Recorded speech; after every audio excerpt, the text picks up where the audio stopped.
రోజు ఒళ్ళు నొప్పులు ఉంటాయి, కానీ ఉదయం లేచి పని చేయకుండా మాత్రం ఉండలేము కదా. మన ఏజ్ అయిపోతుందేమో అనిపిస్తుంది. ఒక ఎగ్జాంపుల్ చెప్తాను. మన ఇంట్లో ఉన్న ఒక 40 ఇయర్స్ అమ్మని గుర్తు చేసుకోండి. రోజు ఒళ్ళు నొప్పులు, అలసట, నీరసం, అయినా ఇంటి పనులు మాత్రం ఎటువంటి పరిస్థితుల్లోనూ ఆగవు. ఎలాగో ఒకలాగా చేసేస్తూ ఉంటారు.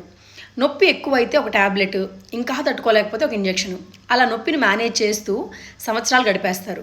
కొంతమందికి మజిల్ పెయిన్ 1-2 వారాలు ఉండొచ్చు. సరైన కేర్ ఫిజియోథెరపీతో తగ్గిపోతుంది. కొంతమందికి నరాల మీద ఒత్తిడి పడినప్పుడు ఎక్కువ కాలం పెయిన్ ఉండే అవకాశం ఉంటుంది. కానీ ప్రతిరోజు నొప్పితో పాటు అలసట, నీరసం, వీక్నెస్ అంటే మాత్రం అసలు నిర్లక్ష్యం చేయొద్దు. ముఖ్యంగా ఆడవాళ్ళలో ఐరన్ డెఫిషియన్సీ, అనీమియా కూడా ఒక కారణం కావచ్చు. కాబట్టి ముందుగా దగ్గరున్న హాస్పిటల్కి లేదా ల్యాబ్కి వెళ్ళి టెస్ట్ చేయించుకోండి. గవర్నమెంట్ హాస్పిటల్లో కూడా మనకు ఫ్రీగా హెచ్బి టెస్ట్ చేస్తారు. హెచ్బి తక్కువ ఉంటే హిమోగ్లోబిన్ మన బాడీలో ఎప్పుడైతే తగ్గుతుందో ఆక్సిజన్ క్యారింగ్ కెపాసిటీ కూడా తగ్గుతుంది అనమాట. దానివల్ల కండరాలకి సరైన ఆక్సిజన్ అందక మనకు చిన్న చిన్న పనులు చేసిన వెంటనే కండరాలు అలసిపోతాయి. అవి మనకు నొప్పిగా అనిపిస్తాయి. ఇది ఒక్కటి కరెక్షన్ చేసుకుంటే మన బాడీ పెయిన్స్ కూడా తగ్గిపోతాయి.